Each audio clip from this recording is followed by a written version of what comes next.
Bonsoir, bonsoir à toutes et à tous. Bienvenue sur El Maralebia pour ce nouveau numéro de Microscope. Merci pour votre fidélité au programme. Ce soir, la diplomatie. Le 8 décembre dernier, c'était la chute de l'empire Assad, après 54 ans de dictature, de dynastie Assad, selon d'ailleurs certaines ONG comme l'ONG, l'association Revivre, pardon. On parle de plus de 500 000 morts. Dizaines de milliers de tués sous la torture et 7 millions de Syriens réfugiés. On va revenir sur les relations entre l'Algérie et la Syrie après 2 mois, donc 8 décembre, 9 février. Enfin, le pouvoir algérien s'est prononcé puisque Ahmed Attaf, ministre des Affaires étrangères, s'est rendu en Syrie.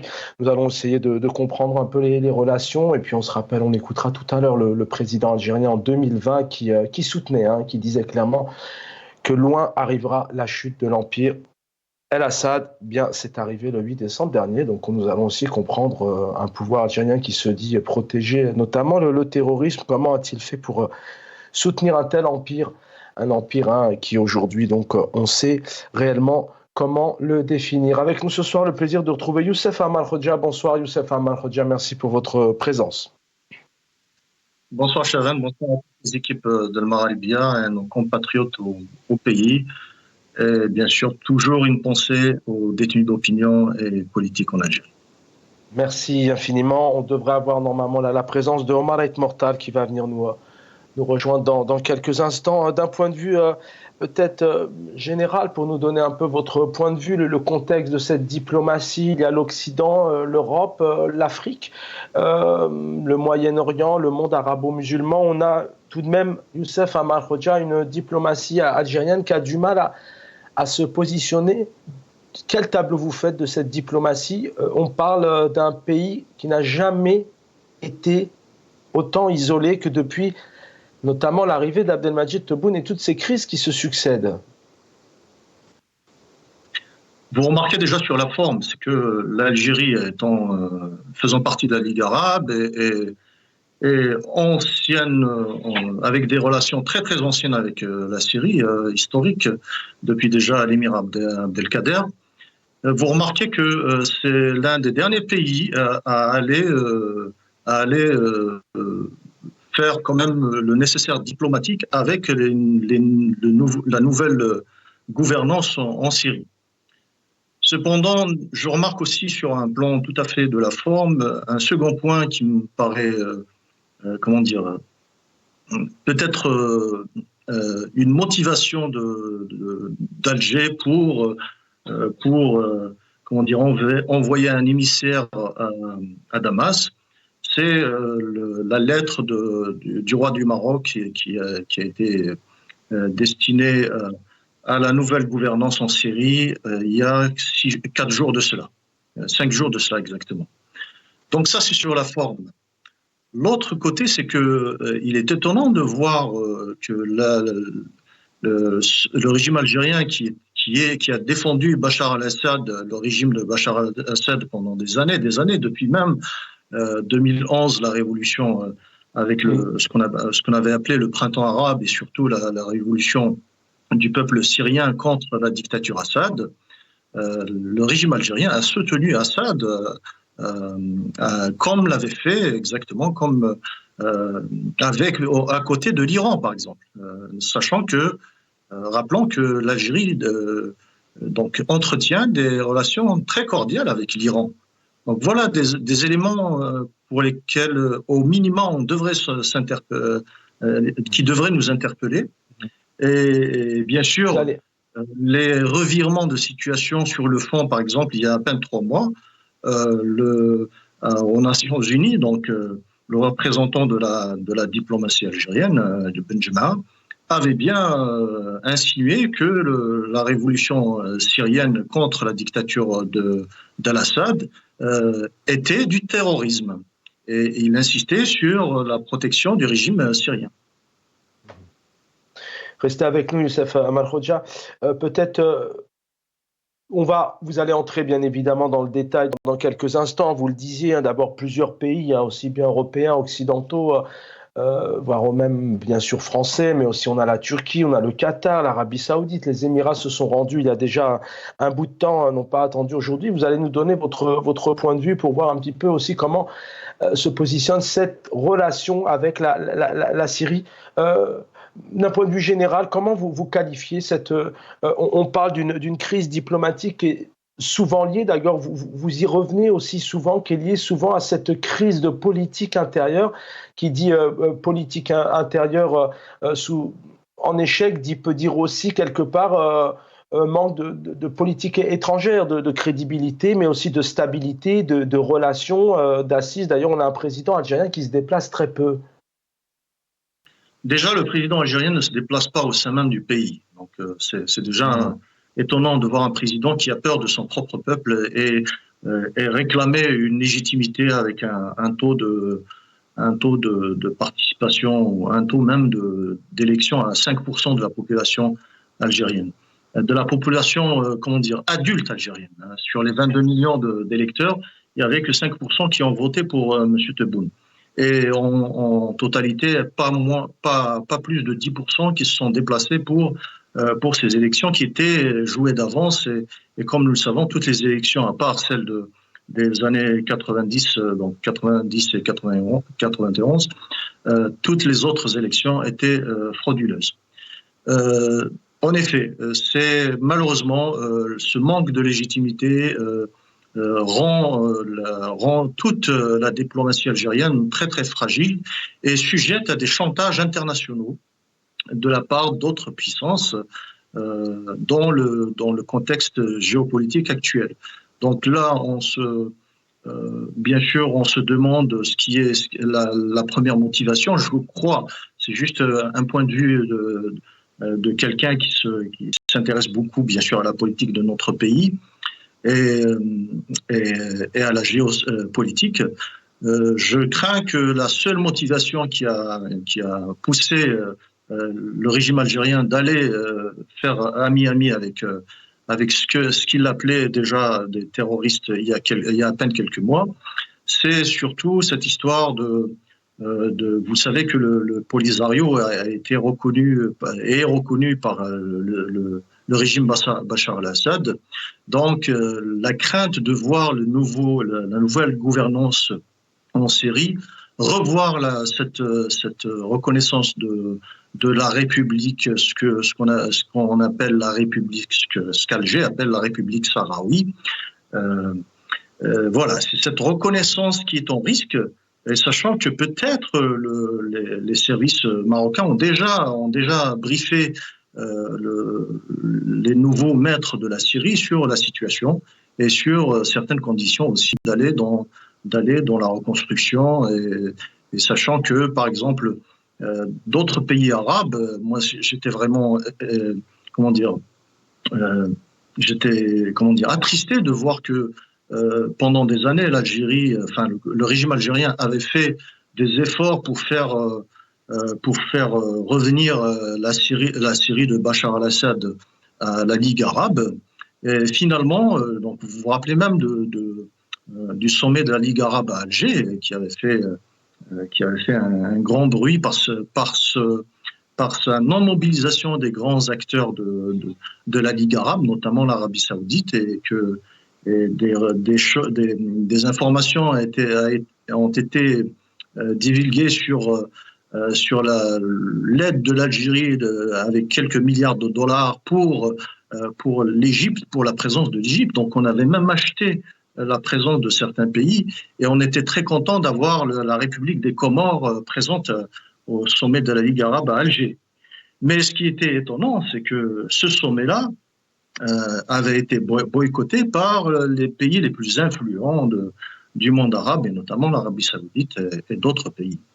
Voilà comment le régime algérien continue à humilier l'Algérie. Il est très navrant de voir qu'au dernier moment, il y a eu une réunion pour faire revenir la Syrie de Bachar al-Assad initiée par l'Arabie saoudite, pratiquement tous les pays arabes étaient invités, sauf l'Algérie. sauf le régime algérien n'a pas été invité par l'Arabie saoudite. Je dirais l'Arabie saoudite parce que c'est elle qui détenait les clés de cette réunion de la Ligue arabe, la dernière réunion de la Ligue arabe, au sujet de la Syrie. Donc voilà un tableau qui est très navrant pour des Algériens comme moi, des gens qui sont des politiciens qui souhaitent que l'Algérie relève la tête et qu'elle ait une voix forte à l'international. Mais tant que des détenus politiques, des détenus d'opinion par centaines sont encore dans les geôles de ce régime, tant que l'espace politique n'est pas libéré, l'espace médiatique n'est pas libéré, tant que les Algériennes et les Algériens ne sont pas libres de participer à la vie politique et à la construction du pays, il n'y aura pas de légitimité pour ce régime. Et ce régime, sans cette légitimité, il est proie à toutes les influences et les manœuvres politiques étrangères de d'autres pays.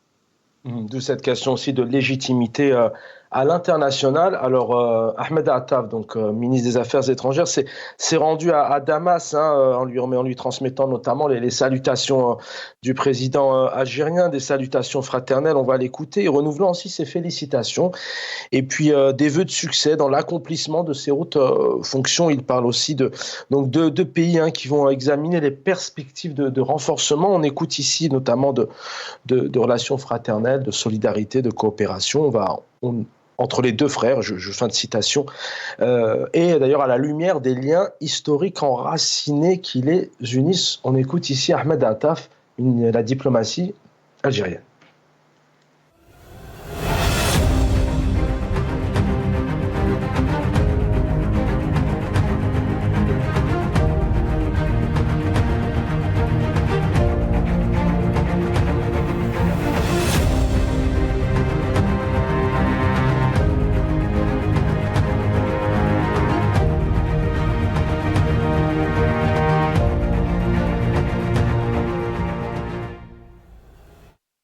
Voilà, le président syrien Ahmed Hussein El-Shara qui vient donc de recevoir Ahmed Attaf. Youssef Amar Khoja, la Syrie, les choses ont changé. 8 décembre dernier, donc ces Syriens qui par millions donc tentent de sauver leur liberté depuis plusieurs décennies ont réussi quelque part. Alors, bien évidemment, les choses vont se construire. L'avenir nous dira les choses, comment elles se déroulent. Rien n'est jamais gagné. Mais en tout cas, le peuple syrien, quelque part, a réussi à éliminer l'empire al-Assad. On a des félicitations.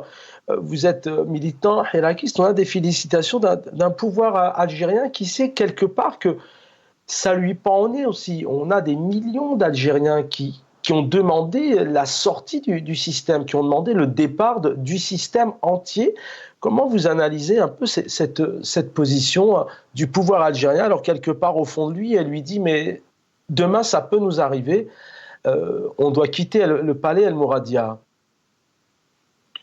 Oui, c'est un élément qui a vraiment, qui a semé la peur au sein même du régime algérien.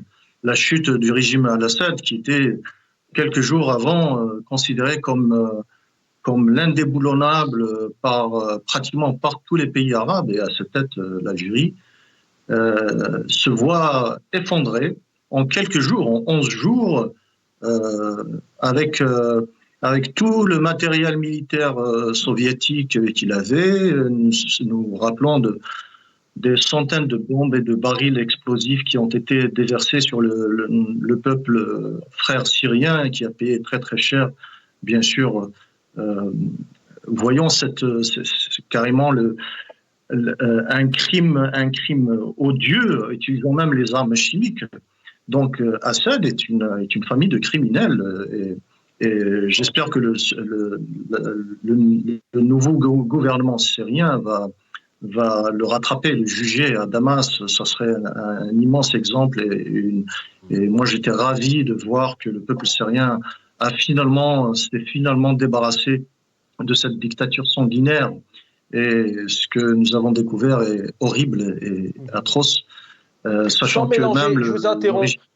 je vous interromps une seconde, hein. On est ensemble, on n'arrive pas à joindre Malek Mortal, mais tant mieux, vous allez pouvoir donner votre avis aussi en profondeur, Youssef Amal Rodja. Mais quand je lisais tout à l'heure communiqué d'une des associations Revive qui parle de millions de réfugiés, qui parle de 500 000 personnes mortes, disparues, torturées, c'est tout de même des choses qu'ont vécu, que vivent aujourd'hui encore les Algériens, d'où un peu cette question sur le rapprochement un peu des méthodes de ces régimes. Donc, je vous laisse terminer un peu sur ces félicitations avec peut-être un régime qui a peur de voir son peuple algérien donc se ressoulever demain. Donc le régime, bien sûr, il a peur du peuple algérien, de voir le peuple algérien demander sa souveraineté, parce que malheureusement, depuis 1962, le peuple algérien a perdu sa souveraineté vis-à-vis d'une junte militaire qui gère tout, pratiquement la vie des Algériens, de l'économique, pas seulement du politique, mais même de l'économie. Et il est quand même, on ne pourrait pas comparer les choses parce que le régime, et surtout la Syrie, la nature même du régime syrien, est hautement plus radicale que le régime algérien. Le régime syrien est basé sur pas seulement la criminalité, mais aussi le racisme, c'est-à-dire que le fait que l'armée est détenue par les Alaouites, les services secrets du Ba'ath est détenu par les Alaouites, c'est-à-dire c'est une minorité d'à peine 10% de la population syrienne qui a imposé un diktat horrible, pratiquement une sorte de colonisation, d'une colonisation d'une secte de tout un peuple. Et ça a créé une guerre criminelle contre le peuple syrien, qui a vu pratiquement un tiers de sa population fuir le pays, un demi-million on parle d'un demi-million de morts et des millions de blessés, ne parlons pas de choc psychologique, de plus de 20 000 femmes réduites à l'esclavage sexuel et d'autres horribles d'autres atrocités qu'on pourrait pas imaginer. Donc c'est complètement un autre niveau dans l'horreur et la barbarie. Et je suis vraiment ravi de voir que le peuple frère syrien s'est débarrassé de cette barbarie et qu'il est, bien sûr, le moment est toujours fragile. Nous souhaitons au peuple syrien d'aller vraiment dans une grande sagesse et d'essayer vraiment d'aller construire des institutions. Et ce qui m'a un petit peu mais dans ce cri, allez-y. Dans ce cri de Syriens, qu'on a pu voir dans les heures qui suivaient, etc., il y avait ces slogans similaires au peuple algérien. Alors effectivement, ce ne sont pas les mêmes régimes, effectivement, c'est l'Empire El-Assad et puis c'est un autre régime. Vous avez parlé effectivement de cette perte de souveraineté, le pouvoir militaire qui prend les choses en main. Mais derrière, il y a ces tortures qui existent, il y a cette décennie rouge. D'ailleurs, vous en parlez, je crois, il y a 72 heures sur notre plateau. Il y a tout de même ces douleurs, ces atrocités que vivent encore aujourd'hui pour certains. Certains sont derrière les barreaux, d'autres sont privés de liberté. C'est aussi des éléments qu'on retrouve aussi dans le peuple algérien qui dit, nous, voilà, changement de système. Alors, ce qu'il faudrait, nous, dans le Hirak, quand je parle du Hirak, je suis membre du Hirak, donc nous voulons absolument éviter toute situation qui pourrait rappeler la situation de la décennie que vient de passer le peuple syrien. Ça, c'est vraiment, il faut absolument l'éviter. Nous rappelant de ce petit garçon qui a répondu à Ouifia, l'Algérie n'est pas la Syrie.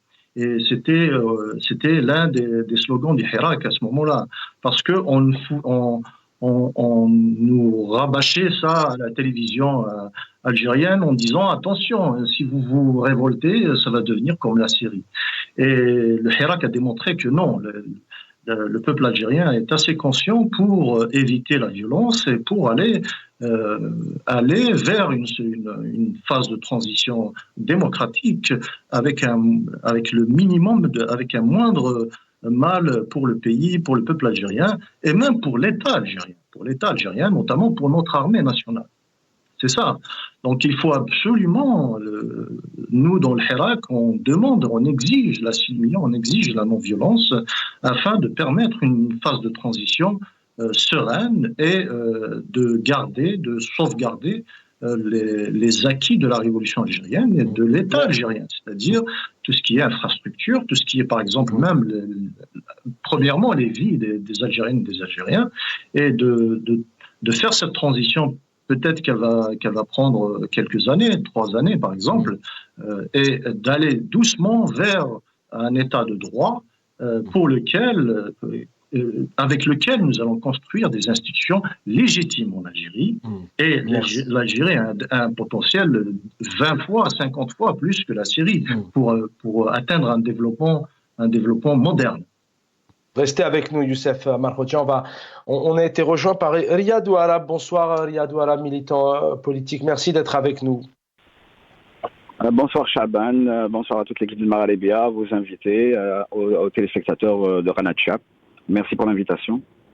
Merci à vous. Restez avec nous, Riyad Ouarab. On va écouter ici en 2020 le président algérien qui disait clairement que l'empire, enfin, il dit, on peut employer le terme d'empire, mais en tout cas, loin pour lui la possibilité de voir la sortie et le départ, comme ça a eu lieu le 8 décembre dernier, de Bachar el-Assad après 54 ans de règne, toute une dynastie entière. سوريا من الدول المؤسسة للجامعة العربية، من أعرق الدول العربية امتدادها حتى الدولة الأموية مؤسساتها، وكنا نتوقعوا أن سوريا ما تسقطش. اللي خلى سوريا ربما نوعا ما ضعيفة على المستوى الدولي هو أنها عن حق الدولة الوحيدة التي لن تطبع يوما ما. ثانيا من دول المواجهة وعاشت سنين اقتصادها وسياستها ومؤسساتها مبنية على التصدي. Riyad Ouarab est avec nous. Riyad Ouarab, on vient d'entendre le président algérien qui disait clairement en 2020 voilà, que le pouvoir de Bachar el-Assad est loin de mettre fin à son pouvoir. Il y a aussi cette visite dernièrement, je vous donne 2-3 axes, vous allez pouvoir vous exprimer, vous venez nous rejoindre. Il y a aussi ces félicitations que vient de transmettre Abdelmadjid Tebboune à Ahmed Attaf, alors que quelque part le pouvoir sait qu'il a vu des millions et des millions et des millions d'Algériens aux 4 coins du pays, mais à travers le monde, demander le départ de ce système. Comment vous analysez notamment cette rencontre avec Ahmed Attaf et puis le président de la transition syrienne, avec peut-être aussi un pouvoir algérien qui se dit au fond de lui, mais ça pourrait nous arriver demain, car on sait combien le peuple algérien souhaite ce départ de système. En fait, le régime de Bachar el-Assad, et même avant le régime de l'Assad père, c'est un régime qui ressemble beaucoup au régime algérien. C'est un régime qui avait assis son pouvoir sur la répression, sur la rapide, sur des appareils sécuritaires qui maintiennent leur peuple sous le joug d'une dictature féroce. Des crimes contre l'humanité ont été commis durant le règne de l'Assad père, durant le règne aussi de son fils Bachar el-Assad. On a vu comment des crimes contre l'humanité ont été commis par ce régime. On a vu aussi comment le régime algérien, la junte militaire algérienne et sa façade civile avaient soutenu ce régime de Bachar el-Assad, même que quelques jours avant la chute de Bachar el-Assad, un communiqué du ministère des Affaires étrangères et à sa tête Attaf avait réitéré le soutien. Exactement, oui. Avait réitéré le soutien du gouvernement algérien, de la junte militaire algérienne à ce régime criminel en Syrie. Donc, ce revirement, évidemment, le régime algérien a été vraiment surpris de la chute de Bachar el-Assad et une peur bleue a pris la junte militaire algérienne en voyant les images de la chute de Bachar al-Assad, du peuple syrien qui a repris en main son destin. Et ce revirement, en fait, du côté du nouvel homme fort en Syrie, en fait, pour eux, l'Algérie fait partie actuellement du Conseil de sécurité et ils ont accueilli le ministère des Affaires étrangères algérien parce que pour eux, il va pouvoir les aider à desserrer l'étau, à lever les sanctions qui sont en cours actuellement, toujours en cours sur la Syrie. Et 8 décembre, 8 février. 8 décembre, 8 février, quasiment, enfin pas quasiment, mais 2 mois, 60 jours, jour pour jour, le pouvoir algérien a attendu avant d'aller à la rencontre, alors que plusieurs pays européens, occidentaux, le Qatar, les Émirats, entre autres, la Turquie, l'Arabie Saoudite se sont rendus déjà à la rencontre de ce pouvoir syrien, pour la France aussi d'ailleurs, pour essayer d'ouvrir un certain nombre de relations. Pourquoi cette attente selon vous? Et puis deuxième élément aussi, pouvoir algérien qui d'ailleurs, la revue Adjish annonçait la semaine dernière que Abdelmadjid Tebboune est le porte-parole de l'Afrique sur le combat du terrorisme. On a tout de même un pouvoir à Al-Assad qui a fait preuve de terrorisme auprès de sa population, mais à la fois on a un pouvoir algérien qui l'a soutenu et qui l'a soutenu encore, vous le disiez, il y a encore quelques jours. Tout à fait. Pour la revue Adjish, c'est une revue qui est comme à son habitude, on l'a vu, si j'invite nos téléspectateurs à regarder sur le site du ministère de la Défense une copie PDF de cette revue. Comme à son habitude, pratiquement 60 à 70% des articles d'une revue qui est censée parler du domaine militaire. Pratiquement 60% des articles parlent de politique, parlent d'économie, de social, et pas du tout de militaire. On s'attend à ce que cette revue nous détaille un peu comment le budget de notre armée est dépensé, quelles sont les avancées que notre armée font sur le plan industriel pour fabriquer nos armes, pour fabriquer nos munitions. Non, c'est une revue qui continue à parler de politique. Et voilà encore une autre preuve de l'émission du militaire. Et puis qui va au-delà, qui dit clairement que le président algérien, c'est le porte-parole de l'Afrique. On parle aussi d'Afrique. Il y a un isolement diplomatique dans le monde, notamment, on le sait, aussi arabo-musulman dans un premier temps. Une diplomatie qui s'est dirigée, on va entendre aussi là-dessus Youssef Amal Khoja dans un instant. Mais Riyad Ouarab, on a une diplomatie algérienne qui s'est d'abord dirigée, on a vu un peu les discordes avec le monde arabo-musulman, des rendez-vous, des annonces avec l'Afrique, rien en retour avec l'Afrique, et aujourd'hui il y a ce retour tout de même avec notamment certains pays comme la Syrie. Comment vous analysez cette diplomatie qui ne sait pas réellement où elle va? C'est un échec total sur toute la ligne. La diplomatie algérienne a perdu pied en Afrique, dans le monde arabe et dans le monde. Personne ne prend au sérieux la diplomatie algérienne. On le voit, il y a des échecs à nos frontières. On est carrément en tension partout avec nos voisins immédiats. On n'a pas, notre voix ne porte plus. Pour moi, la diplomatie algérienne est aphone. Elle est là juste pour la consommation intérieure, pour donner l'impression. On voit pas il y a pas de réussite, il y a pas c'est des échecs successifs, que ça soit pour le BRICS, que ça soit pour la Palestine, que ça soit pour aider nos voisins, ou même pour essayer d'avoir des relations un tant soit peu corrects, normaux avec nos voisins. Non, c'est pas le cas. On a vu comment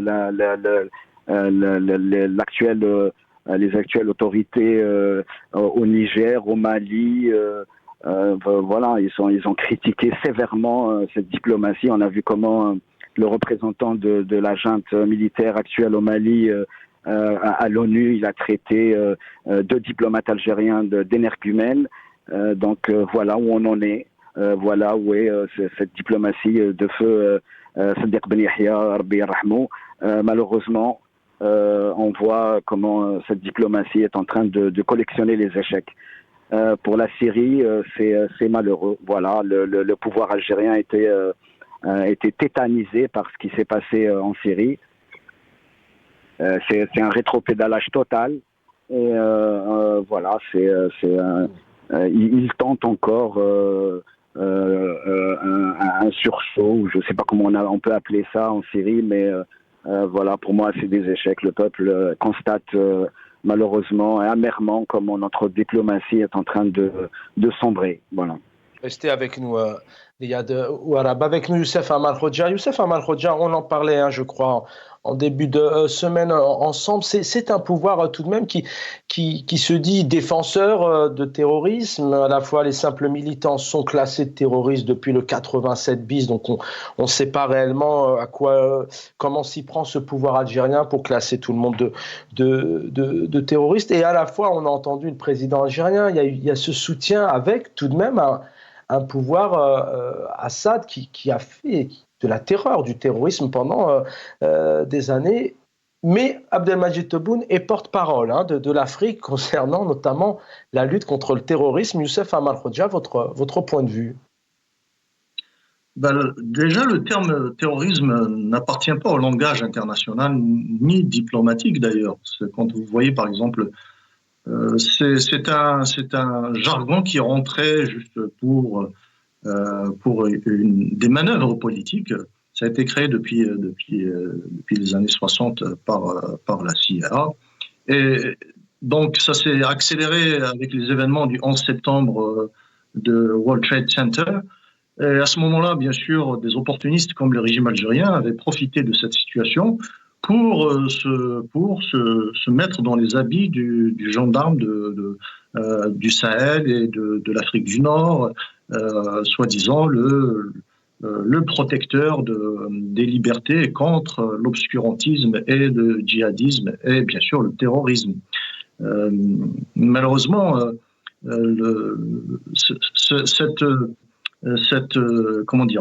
ce rôle que se donne le régime algérien, c'est comme un chirurgien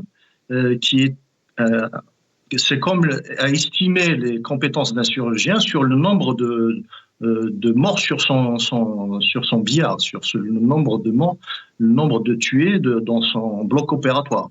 Donc, le régime algérien se dit champion de la lutte contre le terrorisme. Champion contre qui?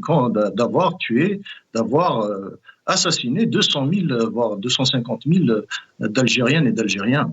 Alors que en 1994, les sages politiciens, même du FLN, comme Allah yarhamou Abdelhamid Mahri et d'autres, bien sûr Aït Ahmed, Abbassi Madani, d'autres, qui étaient divergents, politiquement très divergents, mais avaient vu que la catastrophe allait s'amplifier après 1994. À ce moment-là, déjà, on comptait plus de 20 000 tués dans la violence politique, mais il y avait encore le moyen d'arrêter le bain de sang en 1994-95 avec les accords de Rome, qui ont été bien sûr sabordés par le régime algérien, à sa tête M. Ahmed Abdallah. Voilà. Donc, déjà à l'époque, c'est vrai, c'est intéressant de faire ça.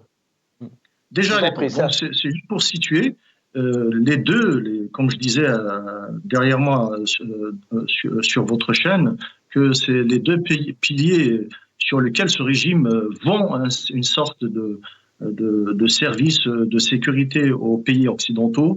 C'est la lutte, soi-disant la lutte contre le terrorisme, et d'un autre côté, pour faire peur au peuple algérien à l'intérieur, usant bien sûr du terrorisme. De temps en temps, on voit les comédiens de Borj Badi Mokhtar qu'on ressort avec le dos tourné en disant voilà, il y a encore un terroriste, Monsieur Mercredi, le même souvent, qui revient de dos pour dire voilà, il s'est rendu avec tant d'armes et tant de choses.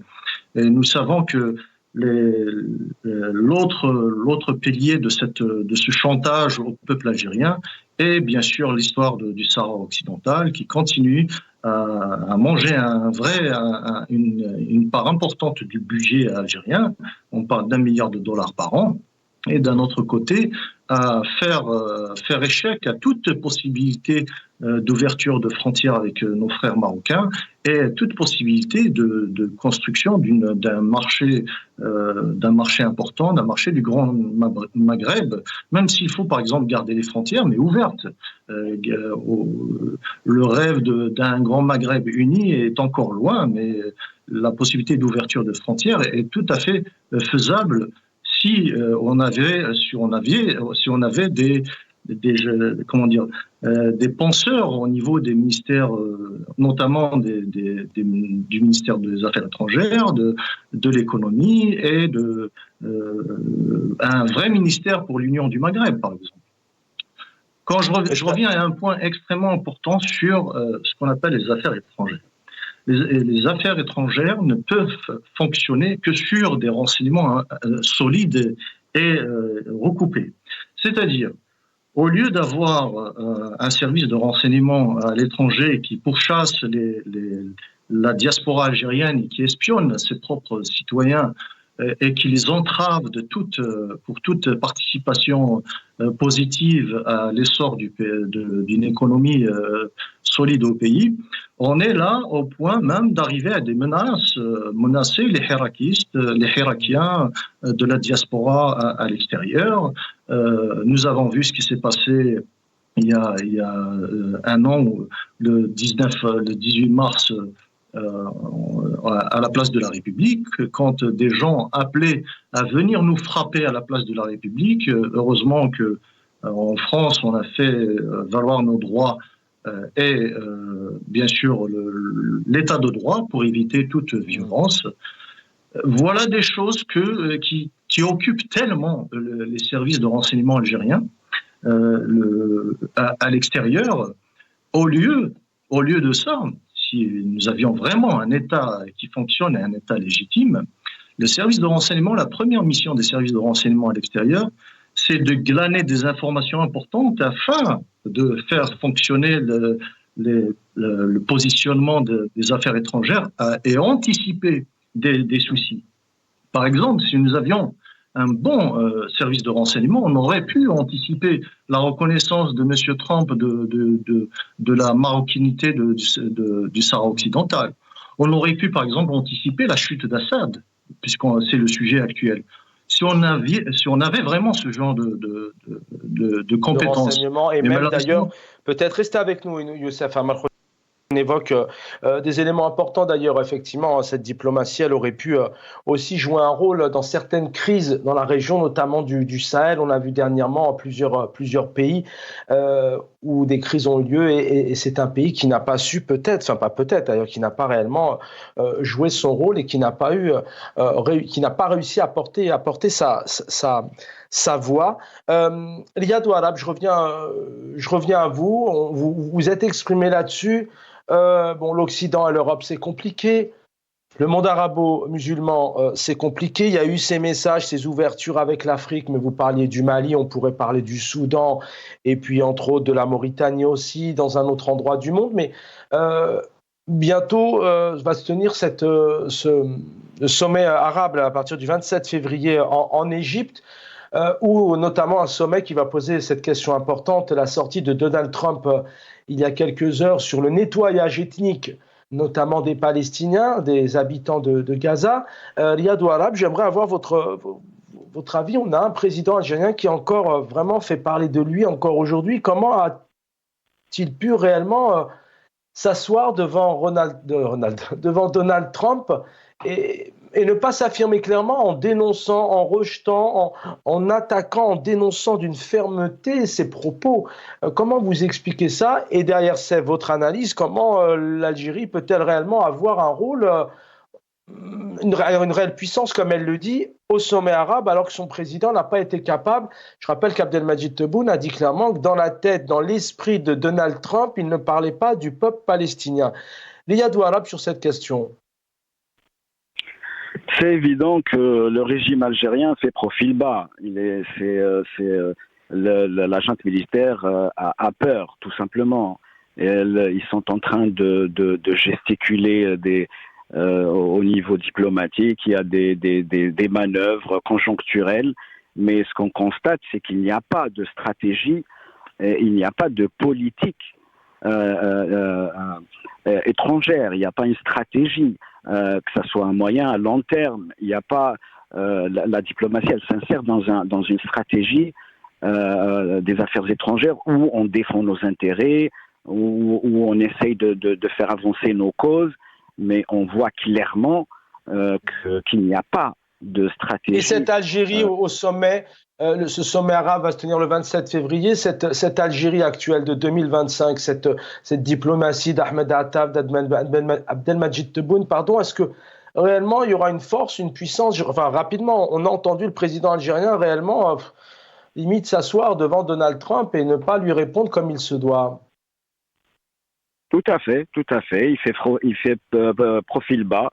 Ils essayent d'être discrets, ils essayent de ne pas s'attirer les foudres de l'actuel locataire de la Maison Blanche, tout simplement. Ils ont peur pour leur poste, ils ont peur pour le système. Chaque clan actuellement au pouvoir en Algérie essaye de faire profil bas parce que tout simplement le régime algérien sait qu'il doit sacrifier un bras, une jambe ou peut-être même une tête pour essayer dans une vaine tentative de faire perdurer encore ce système moribond à la tête de notre pays. Mais je pense que c'est des tentatives vaines. Le système en Algérie est arrivé donc sa date de péremption, elle est déjà voilà. Donc je pense que il n'y a pas vraiment de diplomatie, il n'y a pas de politique étrangère, il n'y a pas de stratégie. La Ligue arabe, comme à son habitude, ils vont se réunir pour parler, ils ne vont pas agir. Voilà, Bayen, Tendid, Inkar, ils vont contester, voilà. Mais sinon, sans plus. Merci Youssef Amar Khoja. On termine l'émission avec vous sur cette question. On s'en rentrer dans la définition du sommet arabe, mais c'est surtout ce qui nous intéresse avec vous, c'est comment la diplomatie algérienne va faire preuve de force, de persuasion, de puissance, alors que dernièrement, devant le président des États-Unis d'Amérique, Abdelmadjid Tebboune n'a pas pris la décision, la capacité, je ne sais pas, vous allez nous dire comment et pourquoi, pour dénoncer ces propos de nettoyage ethnique. Comment, au sommet arabe du 27 février en Égypte, l'Algérie va pouvoir réellement, encore une fois, inscrire sa signature? C'est navrant de voir ce qui a été fait jusqu'à maintenant, en général avec les États-Unis. C'est-à-dire que le régime algérien, comme je disais dernièrement sur votre chaîne, blâmant l'Espagne et la France sur leur soutien du projet marocain d'autonomie du Sahara occidental, alors que le premier qui avait déclenché cette série de reconnaissance d'Israël, par exemple, était Donald Trump.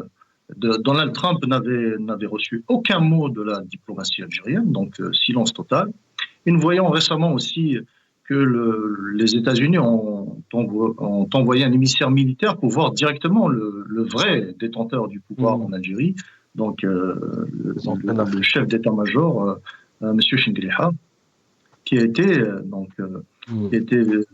visité, qui est réuni, que l'état-major américain avait pratiquement convoqué pour faire le point sur la situation, bien sûr, au Sahel, et pour l'histoire, peut-être qu'on n'en a pas assez parlé, c'est cette histoire qui est sortie dans les journaux algériens, comme quoi des avions d'espionnage américains avaient espionné le territoire algérien, et notamment les bases de Marsa el-Kbir et d'autres bases maritimes, d'où stationnaient des navires russes.